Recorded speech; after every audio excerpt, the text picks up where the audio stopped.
listener production. Hey, Tara Cassidy with you and welcome to The Briefing. Sadistic criminals are wreaking havoc in a new wave of offending online.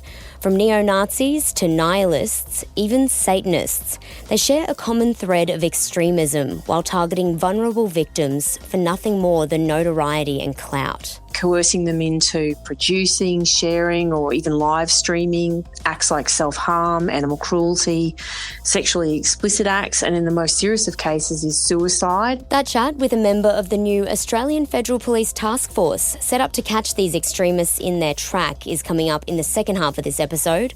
First though, let's get into the headlines with Chris Spiru. It's Thursday, the 6th of November. Hey Tara, and to you listening. Erin Patterson is waiting to hear whether the appeal of her triple murder conviction will go ahead after citing 7 reasons there'd been a substantial miscarriage of justice in the case. The convicted mushroom murderer lodged a multifaceted appeal to the Victorian Supreme Court earlier this week with the arguments she's making since revealed in court documents. Patterson and her legal team claim the 51-year-old endured an unfair and oppressive cross-examination after the mushroom killer chose to give evidence at her 10-week murder trial. Now, for clarity, people accused of a crime do not have to give evidence or defend themselves at a trial in Australia. The burden of proof remains with the prosecution, who must prove their case to a jury or judge beyond reasonable doubt. Now, in the appeal documents, Patterson also argues the prosecution changed their case during closing arguments after first claiming there was no evidence of a motive at the beginning of the trial, then implying that there was one in closing arguments. Yeah, the appeal also took issue with a number of key pieces of evidence, including information about death cap mushroom sightings and phone cell towers, as well as comments made by some of Erin Patterson's Facebook friends. The final point relates to the jury staying at the same hotel as members of the prosecution, as well as a police officer witness, which the documents claim is a fundamental irregularity that fatally undermined the integrity of the verdicts. That's a quote there. Patterson and her legal team have called for the conviction to be quashed and for a retrial, with the Court of Appeal now reviewing the case. To the US now, where Donald Trump says his country's government shutdown, which is now the longest in its history, is to blame for 3 Democrat leaders being elected yesterday. If you read the pollsters, the shutdown was a big factor, negative for the Republicans. And they say that I wasn't on the ballot was the biggest factor. But I don't know about that, but I was honored that they said that. Now, that's the president speaking at a breakfast with Republican senators in Washington there, and his comments come after leftist reformer Zoran Mamdani was elected the mayor of New York City, and the states of New Jersey and Virginia elected governors from the Democratic Party. Yeah, and like you mentioned, Tara, the government shutdown has now broken records. We're on day 36, a day more than the previous record of 35 set back in 2019 during his first term. Now, this one kicked off at the beginning of last month when Congress was unable to strike a new funding deal with Senate Republicans, although they're in the majority, needing several Democrats to back their bills for the government to reopen. Now, despite polling suggesting a majority of Americans blame the Trump administration for the shutdown, which has seen some federal workers go unpaid for weeks and paused essential services used by millions of Americans, the president has continued to point the finger at the Democrats. I think they're kamikaze pilots. I just got back from Japan. I talked about the kamikaze pilots. I think these guys are kamikaze. They'll take down the country if they have to. Now, both sides are still refusing to budge on this issue, and the shutdown is impacting several aspects of Americans' everyday life, with federally run services like mail delivery and air traffic control either running on skeleton staff or being run by workers who aren't getting paid. Yeah, public museums are closed, national parks aren't being maintained, so these are just some of the more smaller trivial ones. But we've also got a government department at the moment that's responsible for handing out food stamps to about 42 million Americans, saying it's run out of money and can no longer really carry out that service until the government reopens. So yes, Trump does make these silly little comments and they're a little bit funny the way that he delivers them, but the impacts of this closure prolonging and continuing to go on is something that is, at the end of the day, quite serious. France has moved to suspend retail giant Shein over the sale of childlike sex dolls on its site, which sparked global backlash, including in Australia. Authorities first threatened to ban the fast fashion retailer this week ahead of the opening of its first in-person store in Paris. Shein, alongside other major platforms like Temu, Wish and Alibaba, have been accused of not only profiting from the sale of childlike penetrable dolls to sex offenders, but of then allowing sellers and manufacturers to use dodgy practices to continue selling them after being informed by campaigners and authorities. Yeah, and if you caught yesterday morning's deep dive, you'll have heard Australian campaigner Caitlin Roper explain how this is also a major issue in Australia. Border police are catching men in possession of these dolls and other child abuse material frequently, luckily managing to stop some at the border. She says her group Collective Shout informed all of the social media sites and retailers where the dolls had been spotted for sale, many of which then removed them, but places like Shein and Temu then continue to allow them to pop back up. To get around our laws after the original ads were removed, sellers and manufacturers would then change descriptions saying over 18 or adult, despite the products very clearly reflecting prepubescent children, even infants and toddlers. Yeah, and there was other examples where they would advertise like the body parts separately and they would pretend that they were for practicing makeup application or hairdressing, or they'd even go as far as telling buyers they'd instruct them on how to make the penetrable holes on the dolls once they arrived at their homes safely. So you can see why this has really caused a lot of backlash. Now, in France, politicians and authorities were alerted to the dolls on Saturday and they quickly acted, warning Shein they'd be banned from selling to its citizens if they didn't remove them immediately as it breached French law. In response, Shein did actually say it had stopped all sex dolls from being sold on its platforms globally and sanctioned the relevant sellers. But this morning, France still took steps to suspend the retailer, and it says it's doing so until Shein can prove to authorities that all of these types of products have been permanently removed and therefore compliant with its laws and regulations. Back home now, where the federal government says it's taking a multifaceted approach to combat racism across a range of portfolios and sectors, as the Race Discrimination Commissioner backs calls for a national inquiry into it in the workplace. The inquiry into racism in the workplace would be the first of its kind here in Australia on the back end of surges in racism over the past 5 years, driven by things like COVID-19, the failed voice to Parliament, war in Gaza, and anti-Indian political messaging. We have to act now. This isn't getting better, and racism is diminishing people at work. It is impacting businesses. It's costing our economy and our society. That's Commissioner Giridharan Sivaraman speaking at Parliament House yesterday, where he was part of a round table that also involved union reps, including President of the Australian Council of Trade Unions, Michelle O'Neill. Racism at work is something that's systemic, that we need to understand, and then we need strategies to deal with it. Now, while complaints can be made under the Race Discrimination Act, basically advocates say that people are unwilling or afraid to come forward, with the Commissioner saying it doesn't capture the whole picture. It affects them when they come from overseas and their qualifications aren't recognised.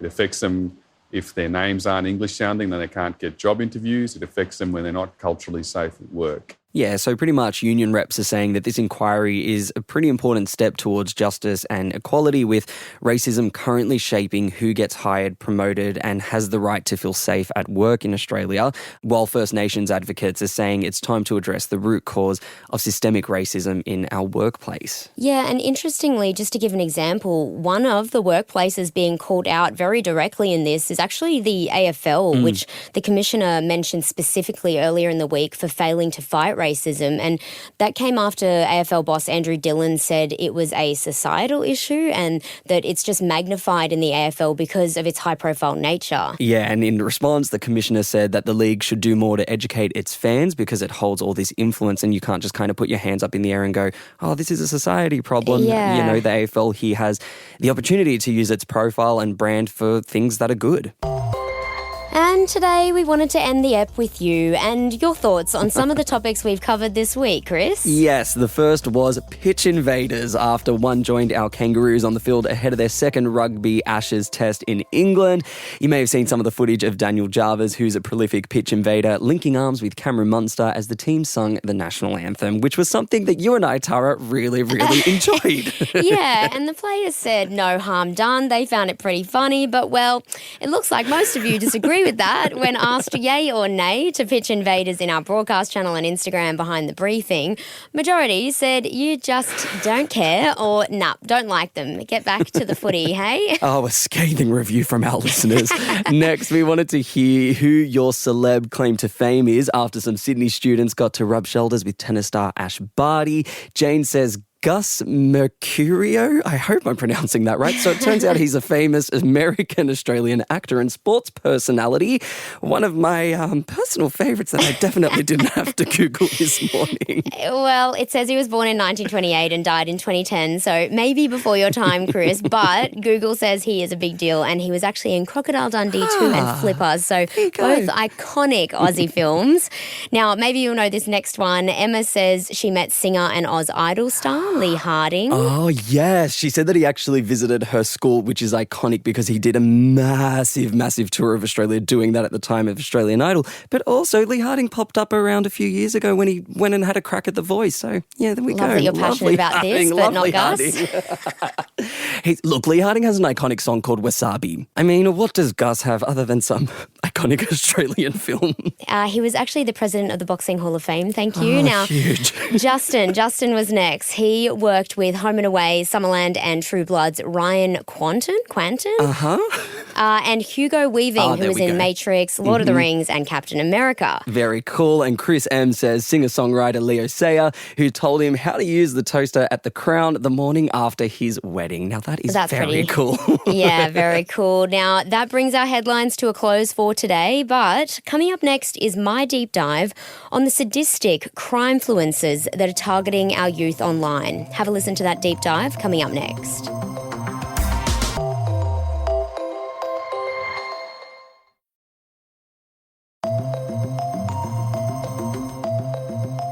Vulnerable youth are being targeted by sadistic extremists looking to take advantage of them online.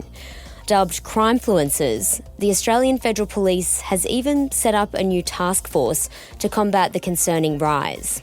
Here to discuss this topic today is AFP Commander Helen Schneider, one of the police involved in the crackdown. Helen, thanks so much for joining me on the briefing. To kick us off, what was it that first prompted the setup of this new task force? So the AFP started to see these decentralised online criminal networks getting involved in what we call sadistic online exploitation, which is the manipulation of vulnerable young victims online, coercing them into producing, sharing or even live streaming acts like self-harm, animal cruelty, sexually explicit acts, and in the most serious of cases is suicide. And we also see these groups getting involved in things like cybercrime offences and violent extremism. And when the AFP is talking about this type of criminal network that's involved in this kind of thing, who is it made up of and how are they finding themselves in these online groups? So what we're seeing with these offenders is they're aged between 12 and 25. They're predominantly male, obviously, and we see that they are obviously tech savvy, but we know that they're from all over the world. This is a borderless crime when we're talking about technology. What we know about these individuals is they tend to be, I guess, socially and cognitively quite isolated from others in the physical world, and they're really motivated by status-seeking notoriety and acceptance amongst their peer-to-peer networks. So they don't have typical supports around them in terms of a healthy family or friend cycle. So we see that isolation has pushed them to the online environment to seek notoriety, to seek acceptance and inclusion and increase their own status and popularity through these peer-to-peer networks. But, what we really see is the tactics they use, such as, encouraging secrecy with their victims, trying to isolate their victims from the victims' own support networks. They're loosely connected. There's no loyalty, no hierarchy amongst them. And their motivations are around power and control and, technology-enabled coercive activities targeting more specifically young girls. And what other kinds of beliefs and commonalities do they have? I've read a little bit about, say, some of the things are, violent extremism, Nazism. What are the things that they share? So we do see, amongst some of these individuals, some extremist ideologies that connect them. That might be Satanism, sadism, it could be nihilism, it could be neo-Nazism. So we've seen a range of type of ideologies that can connect these type of members domestically and internationally. But, I think part of the big thing that connects them is their joint desire for notoriety, their joint desire to connect through being the most popular, and they do that through sharing content that's harmfully obtained from vulnerable young victims. And listeners might have heard of things like violent extremism, Nazism, particularly if they're looking at the news any time of late. But nihilism, Satanism and sadism, that's not something you hear about every day. What is that looking like and translating to in these online networks? Well, I guess, we see the use of symbols and language. They might refer to previous individuals in history who have used neo-Nazism symbols and things like that. So I guess that's a way of explaining it for the community. And, they're the things that they connect with. They're just antisocial beliefs, clearly. They're beliefs that we don't subscribe to as a community. They cause, obviously, instability in our community. And, our focus is really about making sure that the more vulnerable people that they're targeting, because this is what we see, that they seem to target young girls with existing vulnerabilities, that how do we help them as a society to be more resilient to this type of exploitation? And you mentioned some of the things before around what they're actually getting these young girls to do. Some of them, horrific, like you mentioned, getting them to take part in self-harm. But I also read that there was things that they were doing to, say, pets or other family members. Is that right? Yeah, so unfortunately what we are seeing is because these young victims are more vulnerable, low self-esteem, low self-worth, they're requesting these young victims to do things like acts of animal cruelty, hurting animals, also committing sexual offences against siblings, so what would be child abuse material, asking them to self-harm, whether that's cutting themselves, cutting symbols or names into themselves, burning themselves, bite marks. So if you're a parent or a carer, these might be a red flag for you if you're seeing some of this type of activity. They might be asking their victims to abstain from food, starve themselves. These are some of the things that we're seeing with this methodology. So, really negative behaviours and preying on the vulnerabilities of these young girls to get them to undertake these acts. That's just horrific. And you mentioned before that they're not even necessarily driven, say, by sex or money, that it's notoriety and status. How did the AFP actually come to learn about this type of offending going on and in rates that you're now having to set up a task force? Yeah, so I guess this is what we call an emerging threat, and we work so closely with international partners. So being the chair of the Virtual Global Task Force, for example, the AFP is really well postured with our international network to learn about these threats. And, when we hear about these type of threats, we know we need to be ahead of the game here, and that's the whole reason why we have launched Task Force Pompalid in the AFP, which brings together, obviously, specialists, analysts, technicians from our cybercrime areas, our counterterrorism areas and our child protection areas to really throw the full force of our organisation behind identifying and disrupting these individuals who are targeting our most vulnerable. And beyond some of the crimes that you've mentioned just now, there was also things like cyber attacks, doxing, swatting, not just in Australia but abroad. For listeners that might not know so much about those particular topics, what can you tell me? So, yeah, that's 100% right. These groups are involved in cyber type offending, and so swatting is where you organise for a high impact police response to an incident, and what we're seeing is these individuals potentially calling in false emergency situations to enact a police response like a high impact response. Doxing is where they're obtaining private details of these individuals and sharing them publicly on the internet, for nefarious purposes, obviously. So these are some of the types of tactics that they're employing as well. So, obviously quite harmful behaviours across the board. And what are the early warning signs of people who might be subscribing to these kinds of beliefs or could more easily fall into this kind of group? Yeah, I think if you are a parent and a carer and you get a sense that your child might be, withdrawing from normal family and friend supports, or if they're starting to talk in narratives that are a bit more extreme or show a level of cruelty, or if you see them moving away from what would be the normal morals that they used to subscribe to, I think they could be prompts for you to be a bit concerned. And, what I would really encourage is, we have really engaged strongly with support sectors like Headspace, Step Together, Lifeline, Kids Helpline. These support services are really well placed to support young people who are vulnerable to sadistic online exploitation. And, they've really engaged well with us and they're across the threat. And I would really encourage parents to think of those support services as a way to seek help. Helen, I really appreciate your time today. Thanks so much for joining me on The Briefing. No worries. Thanks for having me. That was AFP Commander Helen Schneider speaking with me there. And that's it for this episode of The Briefing. I'm Tara Cassidy. See you next time.